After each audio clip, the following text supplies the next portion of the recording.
Vera's POV. Hoy, gumising ka! Pilit niyang dinilat ang kanyang mga mata kahit nakakaramdam siya ng hilo. Lalo na maramdaman niyang marahas na pagtanggal ng tape sa kanyang bibig. Kumain ka! 2 araw ka nang di kumakain, baka mawala ka agad. Mapurnada pang misyon ng pinuno. Halos magtalsikan ng laway ng lalaking may hawak na paintang.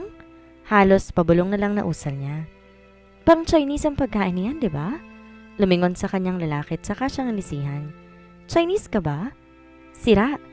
Marahas na binuksan ng lalaki ang paintang o itim na box na sa loob ay may pagkain. Natural pang Chinese ang pagkain. Tseko ang pinuno namin. Ang impormasyon na yon pilit niyang siniksik sa isipan, sabay ng pag-alala sa mga sinabi sa kanya ng ama. Bumalik din sa isip niya ang sinabi ng isa pang lalaki na katawagan ni Alexander kahapon sa Shangri-La Hotel sa bago sila magkikita. Kung di siya nagkakamali, doon sila tumuloy ng kanyang ama matapos ang business meeting ng mga to sa convention center nung may business trip sila dati. Tapos ngayon binigyan siya ng paintang na isa pang lalaki na kasama sa mga kumuha sa kanya. Kung pagtatagni-tagniin niya ang mga nabubuong haka-haka sa isipan. Rule number 1, smile and be observant. Pilit niyang inalalang araw na yon kung saan kasama niyang daddy niya. At yun ang unang sinabi sa kanya nito nung araw na yon. Ang obserbahan ng mga dadalo sa business meeting. Ginawa niya naman pero isang tao lang sa tingin niya ay naging kahina-hinala sa kanya. Nung araw din yon alam ng ama niya na hindi si Alexis ang kasama nito sa business trip na yon. Pero pinakilala siya nito bilang si Alexis at hindi ang turing niyang pangalan na Vera. Kumain ka na. Napukaw ang atensyon niya nang sigawan siya ulit ng lalaking nasa gilid niya. Tinanggal nito isang kamay niya mula sa pagkakatali upang makakain siya. Hindi niya man gusto ang pagkain, kumain siya ng kahit na kaunti. Kailangan malamnan ng tiyan niya dahil hindi lang siya ang nangangailangan noon kundi higit ang batang dinadala niya. Nang makalahati niyang pagkain, inusog niya yon at muling kinuha. Can I have some water? Aniya sa lalaki. Tumikim naman at tila naiirita, ngunit ganun pa man kinunan siya nito ng tubig. Nang buksan nito ang pinto mula sa silid kung saan siya ay kinubli, napansin niya isa pang pinto na nakaharap sa kanya.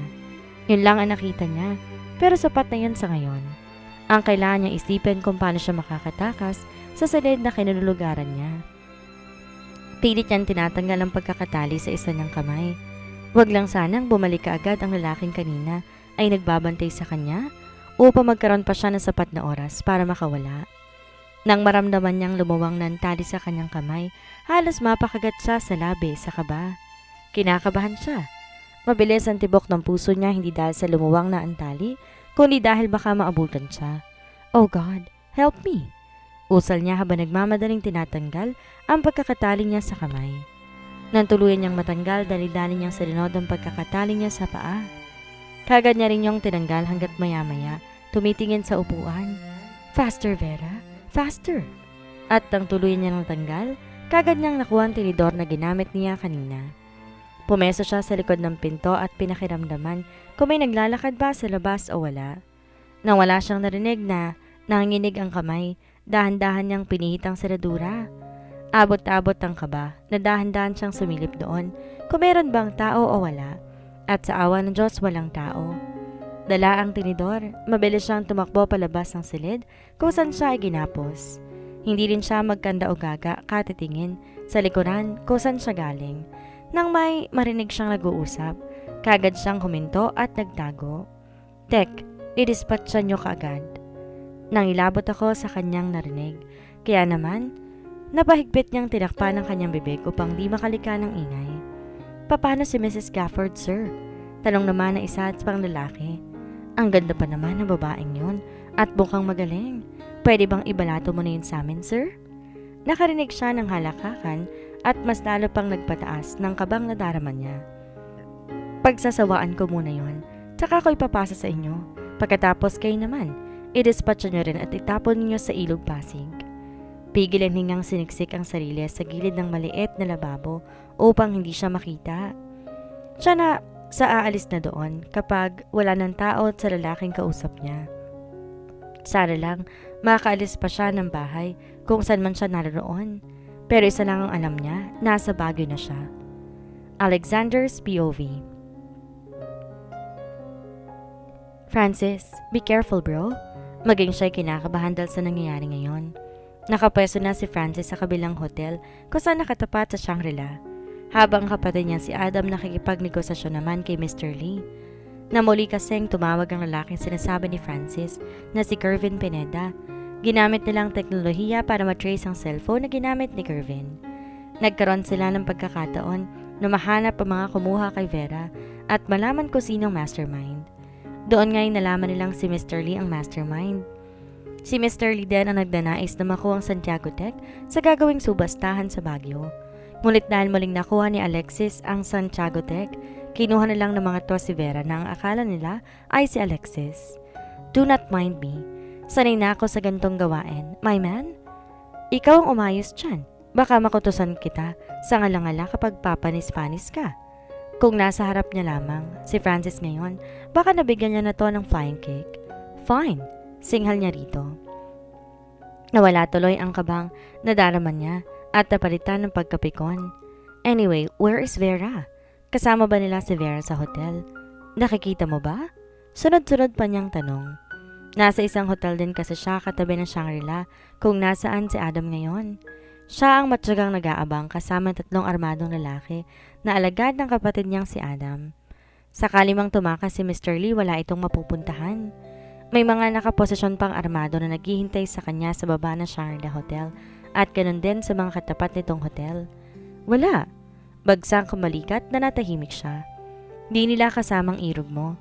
Malamang ipangpapain nila si Vera para ikaw naman ang mahuli. Kaya naman mag-iingat ka.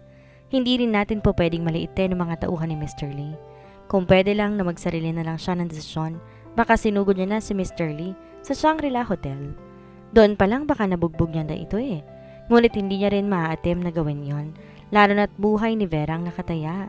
Please, do everything just to make her safe. She is pregnant, kahit kaskas hindi siya dapat magkaroon. Aniya kay Francis. Sandaling nawala si Francis sa linya at ang boses ni Adam ang narinig niya. How much do you need, Mr. Lee? I'm willing to pay you a big amount of money, I have tons of money too, Mr. Gafford, but all I want is Santiago Tech, not your money. Now give me the blueprint of Santiago Tech. In exchange, I'll give your brother's wife back to your hand. Lumakas lalo ang kabog ng puso niya dahil sa usapang narinig niya mula sa kabilang linya. Wala siyang ibibigay na blueprint kapalit ni Vera. Willing siya, pero edi isiksik mo sa baga mo, babaeng yon. Hindi namin siya kailangan dahil nasa kamay na namin ng Santiago Tech. Sagot ng tinamaan na magaling niyang kapatid. Masasapak na to pagkatapos ng misyon nila. I will go ahead, Mr. Lee. Advice lang, don't touch my property. Alam kong kaya kitang tapusin sa kahit anong paraan. Ilang segundo lang na tumahimik sa kabilang linya hanggang marinig niya ulit ang kapatid niya na nagsasalita. Shoot him, now! Kasabay ng pagkakasabi ni Adam niyon ay ang malakas na hiyawan na narinig niya sa kabilang linya. Alam niya na ng mga oras na ito ay tapos na ang maliligayang araw ni Mr. Lee. But one thing is on his mind. Where is Vera? Tanong niya sa kanyang sarili. Di sila po pwedeng umalis sa Baguio na hindi kasama si Vera. Nangako siya sa kambal nito na si Alexis na babalik sila at kasama nila si Vera, kaya kailangan niyang tuparin yon. Francis! Halos sigawan siya ni Francis na hindi naman kaagad sumagot. Francis, where are you? Aniya pa. Napipikon siya sa asal ni Francis at ni Adam na parang ang hangad lang ay matapos si Mr. Lee. Mission accomplished! Yun lamang ang naging sagot ni Francis bago to tuluyang nawala na sa linya. Vera's POV. Nang marinig ni Vera ang mga yapak ng sapatos, nagmamadaling nagtungo sa kung saan siya galing. Dahan-dahan siyang sumilip mula sa pinagkukublihan niya. Nang masigurong wala ng tao, saka pa lang siya lumabas at kumaripas siya ng takbo paalis ng kwarto.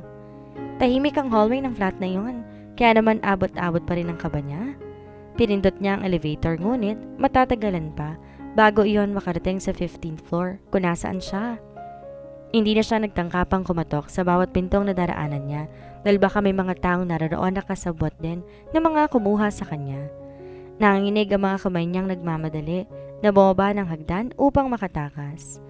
Ngunit nang malapit na siya ulit sa dulo kung saan naroon ang hagdan pababa ay siya naman ang pagbukas ng isang pinto. Di na siya nakaiwas at bumangga siya sa isang lalaki. Hindi niya ito kilala kaya naman nakaramdam ulit siya ng kaba. Nakakanot ang noo nito habang titig na titig sa kanya. May hawak din tong case ng gitara at cellphone naman sa kaliwang kamay. Mission accomplished. Anito na nagpalaki ng mga mata niya. Sa ganong klase ng salita, alam niya may kakaibang kahulugan. Akmang tatakbo na siya pabalik nang bigla naman siyang hilahin ng lalaki. Mahigpit ang pagkakahawak nito sa pulsuhan niya, kaya naman hindi niya na maiwasang mapaiyak. Bitiwan mo ko. Tulong! Hey! Tulong! Tulungan niyo ako!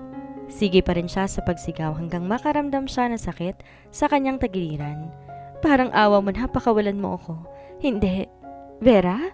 Nag-aaralang tanong nito sa kanya. Di niya inaasahang alam nito ang pangalan niya, kaya naman kahit papaano kumalma siya. You're Vera, right? I'm Francis, Alexander's friend. We're looking for you. At dahil nga sa sinabi nito, tuluyan na nga siya nakadama ng kapayapaan. Ngunit ang tila ang pinipilipit niyang puson sa tagiliran ay hindi niya na kaya pang tiisin. Napahawak siya sa kanyang tiyan at pigil ang hiningang kinakalma ang sakit na nadarama niya. Is there something wrong? Nag-aalala pa ring tanong sa kanya ni Francis. Kumapit siya sa braso nito at tila doon kumuha ng lakas. OMG, ang sakit!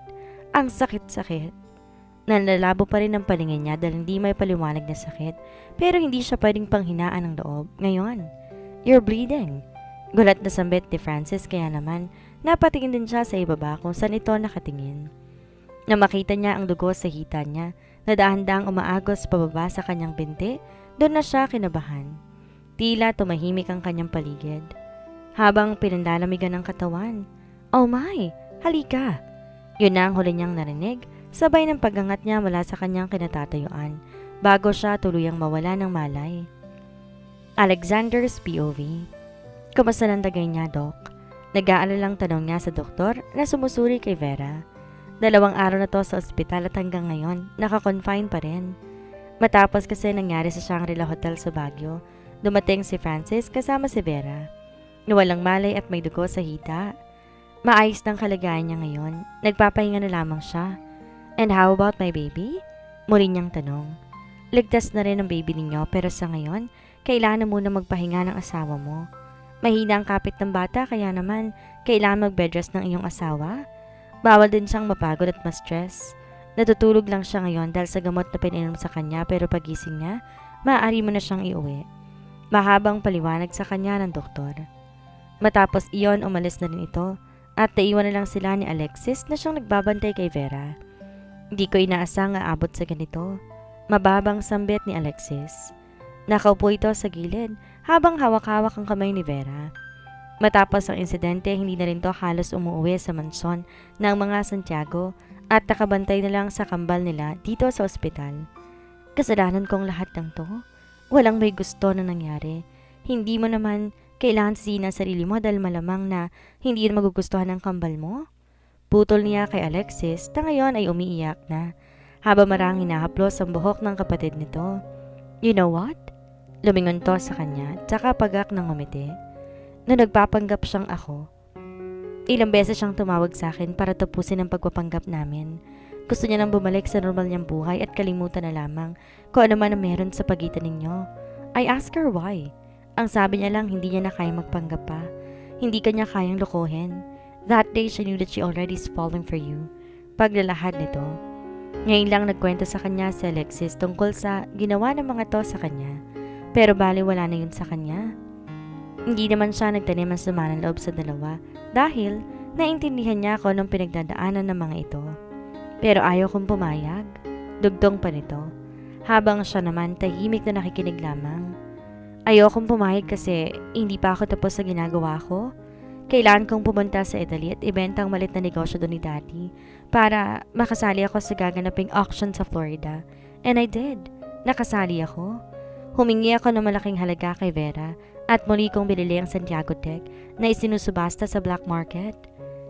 Bakit napunta sa black market ang Santiago Tech? Kuryosong tanong ko. Ang alam niya kasi hawak ng mga ito ang kumpanya dahil hindi naman original ang mga papel na binigay sa kanya ng pumanaw na Pablo Santiago. Noong nagpunta si Daddy at si Vera sa Baguio upang dumalo sa isang business trip, that time pumunta sa bahay isa sa mga bosses na sinasabi. Doon ko lang din nalaman na narimata na ang kumpanya dahil sa patong-patong na utang at interes na rin. Yung ibinayad mo hindi sapat para makuha na ulit namin ang kumpanya. Dad told me that the only thing that can save Santiago Tech is to sell it to the Gaffords. Lumingon ito sa kanya. But, too late. That's why Pablo gave me the fake documents? Tanong niya. Yes. Yumuko ito at halos hindi makatingin sa kanya. Also, our marriage, Alexander? Kunot noong napatingin siya dito. Hindi siya sigurado kung tama bang nadinig niya o nagkakamali lamang siya. Paano naging peke ang kasal nila? Gayong kilala niya ang attorney nagkasal sa kanila sa Florida. Paano? Pagkaalis nyo, kinausap ni Daddy ang attorney. Hindi ko rin alam kung paano niya ginawa pero siniguro niya sa akin na puro peking dokumento lamang ang mga binigay niya sa attorney. He said, he does not want me to get married to someone I don't love. Muling nagyoko na mukha si Alexis. Sorry. I am very sorry, Alexander. Gumalaw ang mga balikat nito dahil sa impit na pag-iyak kaya naman di niya maiwasang kaibigin to at yakapin. Sa mga natuklasan niya at sa mga sinabi ni Alexis sa kanya, tila nabunutan siya ng malaking tinik sa lalamunan. I'm sorry. I know that you're mad. I will accept. Just give me your blessing to marry your twin sister. After that, you're forgiven. Putol niya rito. One more thing, Alexander. Kumalas ito sa pagkakayakap sa kanya at sa tinitigan. Vera is the eye of Santiago Tech. What do you mean? Sa pamamagitan ng fingerprint ni Vera, magkakaroon kayo ng access sa lahat. Gaganang satellite na tayong ang Santiago Tech lang ang meron sa pamamagitan niya.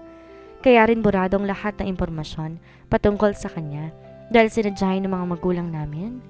Nabuhay kami na halos iisa lang katauhan at yon ay patungkol lamang sa akin. Paglalahad nito, sa kinahaba-haba na sinabi nito, ngayon lang siya nalilawan. Water! Sabay singang lumingon ni Alexis kay Vera na ngayon nakadilat na. Kagad niya tong nilapitan at nagpapanik na sinuri ito kung may masakit ba rito o kung anong nararamdaman ito. I'll call the doctor. Ani Alexis, tsaka nagmamadaling umalis. Hey, how are you my love? Nag-aalala niya pa ring tanong kay Vera pero bahagya na siyang nakakaramdam ng kaginhawaan dahil nagigising na ito. I'm thirsty. Anito na halos pabulong lamang. At ang tila may naalala, saka pa lang ito pinanlakihan ng mga mata at nagpanik. How's my baby? What happened to my baby? Our baby is fine. You don't have to worry. Vera's POV. Parang di pa rin ma-absorb ng isip ni Vera ang mga nangyayari. Kung nasan siya at kung ano ba ang nangyari sa kanya. Pakiramdam niya nawawala pa siya sa sarili. Nang magising siya at tuluyang maidilat ang kanyang mga mata, ay ang puting kisame kaagad ang bumungad sa kanya. Tunog ng kung anumang makina at amoy ng mga gamot ang sumalubong sa kanya.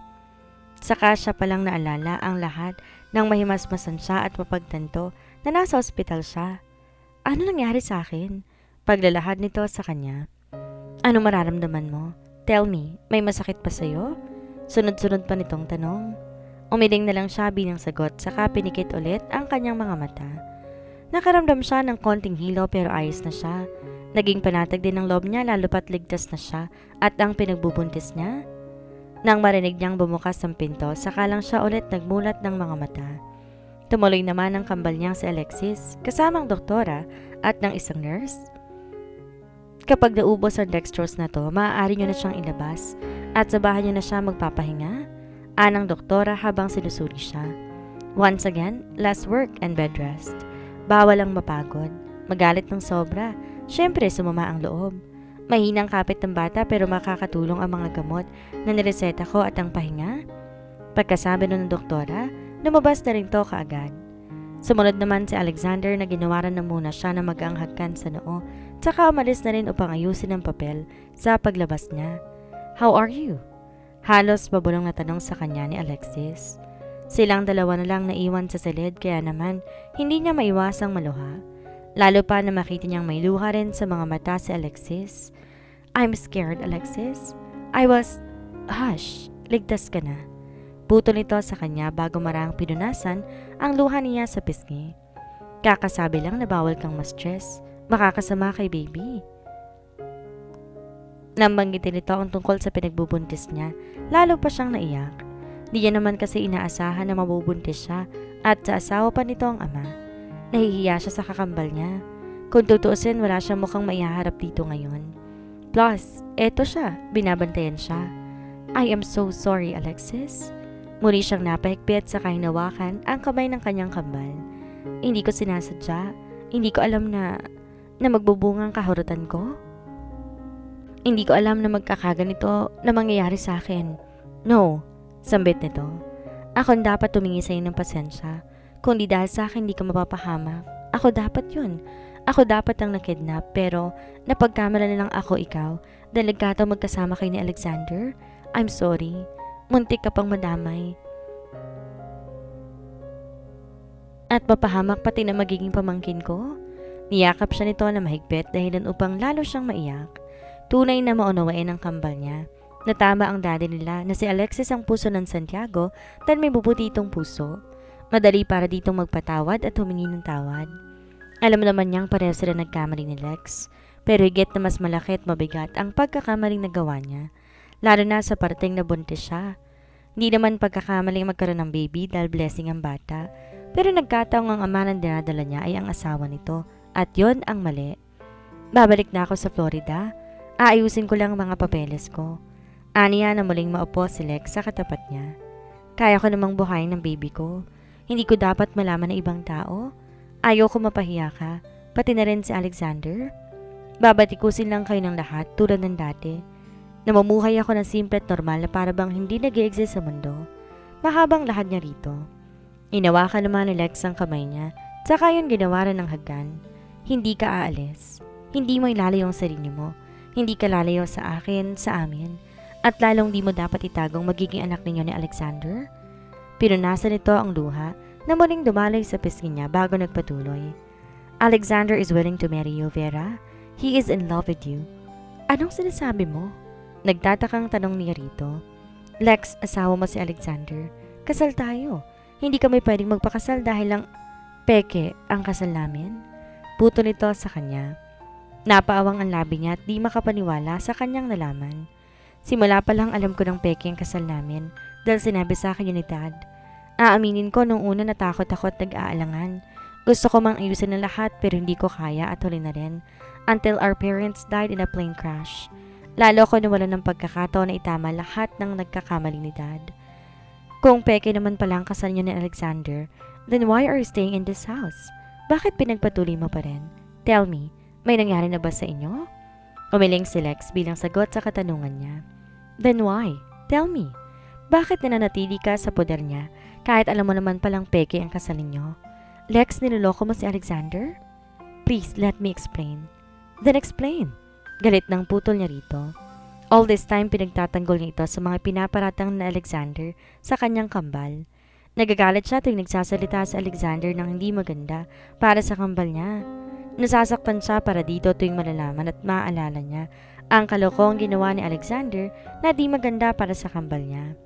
Nasasaktan siya para dito tuwing malalaman at maaalala niya ang kalokong ginagawa ni Alexander sa likod nito. Yun pala may karapatang umasta sa Alexander ng ganon dahil tama naman pala ang mga paratang nito sa kanyang kapatid. Hindi ako makakaalis sa poder ni Alexander dahil pilit niyang kinukuha sa akin ang 20 milyon na binahid niya kay Dad noon. Vera, wala akong pera. Wala akong perang ibabalik sa kanya dahil ang perang yun nagamit na ni Dad upang ipangbayad sa iba. Nautang pa ng pamilya namin. But still, hindi yun sapat.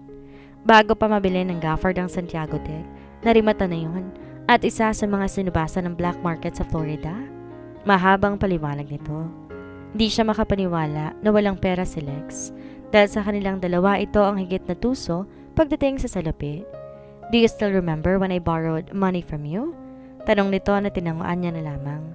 Yun ay ang araw na sumali ako sa auction upang muling bilhin ng Santiago Tech. Mabuti tinabalitaan ni Mr. Lee ang tungkol sa auction sa Florida, kaya naman nagkaroon ako ng pagkakataon na muling makuha ang kumpanya. After that, I was about to tell Alexander about our marriage but then something happened to me in Florida. Napayoko ito at tila hindi alam kung magpapatuloy pa o hindi, kaya naman nagtanong na siya. Doon mo nakilala si Sean, am I right? Awang ang bibig na muling tumingin si Lex sa kanya. Tamang ang sinabi ni Alexander. Nagkaroon ng ibang lalaki si Lex kaya muling gumanti dito ang lalaki.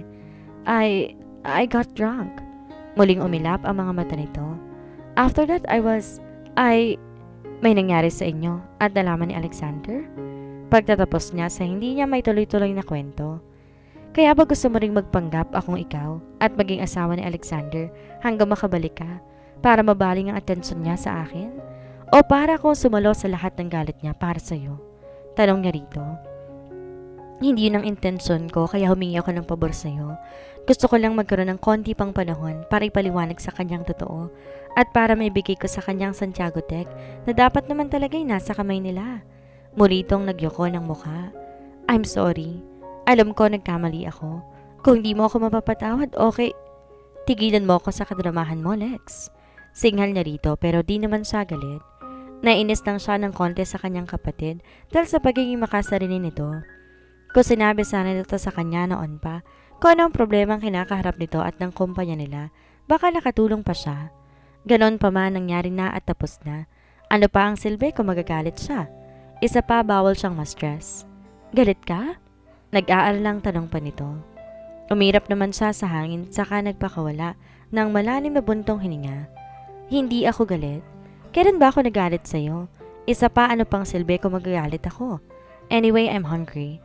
Ang pag-aalala sa mukha ni Lex na palitan ng ngiti dahil sa sinabi niya. Di naman kasi talaga siya galit. Silang dalawa na nga lang ang magkamukha, mag-aaway pa ba sila? Isa pa baka bumangon sa hukay ang mga magulang nila para lang pag-untugin silang dalawa dahil sa kapestihan nilang pareho. What do you want to eat? Tanong nito sa kanya. May naisip naman siyang kalokohan na kinangiti niya na malawak. Si Alexander sana kung pwede. Nakangisip ang sagot niya rito. Alam niyang may pagka Maria Clara ang kambal niya, kaya hindi na siya nagulat pa nang singhalan siya nito bago nag-walk out. Pag alis ni Lex ay siya namang pagdating ni Alexander na nagtataka. What happened? Kuryosong tanong nito, tsaka tumingin bago nag-walk out. Tumingin sa pinto kung saan dumaan si Alexis at muling bumaling sa kanya. Nag-away kayo? Giit pa nito. Umiling naman ito at tinitigan to ng matiim. Nope. Tinanong niya ako kung anong gusto kong pagkain. And then? Muli nitong tanong at nagtataka pa rin. Bali wala namang sinagot niya ito at saka pumikit. I said, you. I'm craving for you, Alexander. What? Gulat na tanong sa kanya ni Alexander. Pinabayaan niya na lang ito at hindi na pinansin. Pinikit niya na lang ang kanyang mga mata at muling bumalik sa pagtulog. Nakaramdam pa kasi siya ng bahagyang pagkahilo, pero okay naman na siya. Sadyang di niya lang talaga kaya pang salubungin ang nagtatanong na tingin sa kanya ni Alexander.